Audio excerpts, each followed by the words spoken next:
Hi everyone, I'm Regine Tolentino. I'm a designer, a dancer, TV host, mom, wife, and everything else.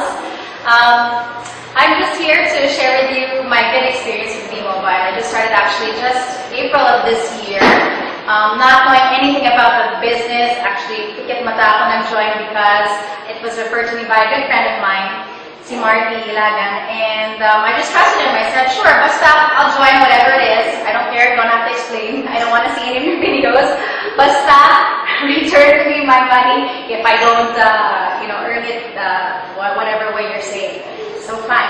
I went to the States, he went to the States, and after a few months, dun lang kami naging involved because it started with him coming to my shop. And that's how it got started. I just started by inviting my employees to join, the sewers, the cutters, the finishers to enroll. And then from there, I said, sige, let's try first batch here in the studio and let's share it to close family and friends. And so when we did our first meeting, I realized how easy it was to share this product because it's something good and it's affordable and it's a short seminar pretty much. It's easy to explain and the incentives are great. The testimonials of the other members, the other people who have earned a lot from it is really great and inspiring. And so they explain it really well, and that's pretty much it. I mean, I actually didn't even start to recommend my other family and friends. I mean, after that first meeting, dun pa lang po na-invite yung iba pang mga family members ko and other friends. And I haven't even gotten around to going through all of my contacts, just texting the first people who come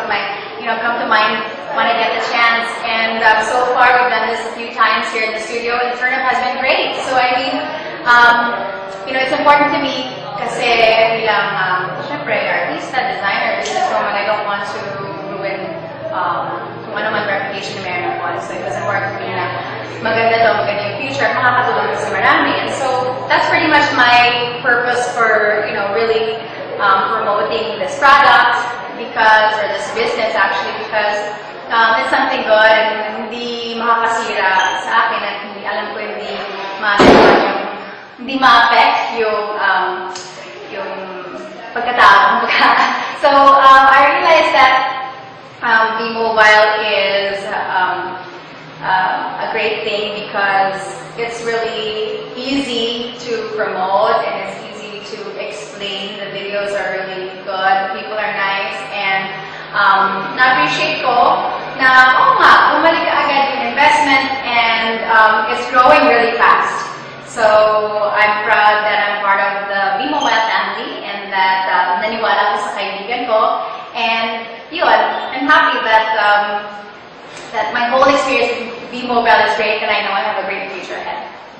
So yun, pwede na ako mag-retire ng maaga.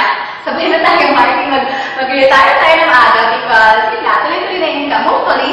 And like I said, actually with the testimonial of John, he said that he has another job and that may na-realize niya that nakakatulong. And I also have 3 jobs right now bilang designer at my shop, a dancer, I have a studio, and artista ko, I have a soap and a morning show and all that. You can still do all of these things at the same time. I mean, just a few minutes a day, or even when I'm at work, I just invite someone, hey, you know what?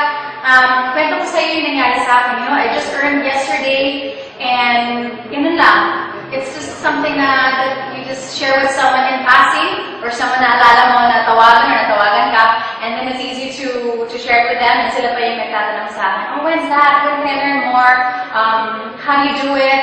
And it's just that simple. So that's why I made it a point to really make it convenient to the people that we invite, and then we do it every week here in the house.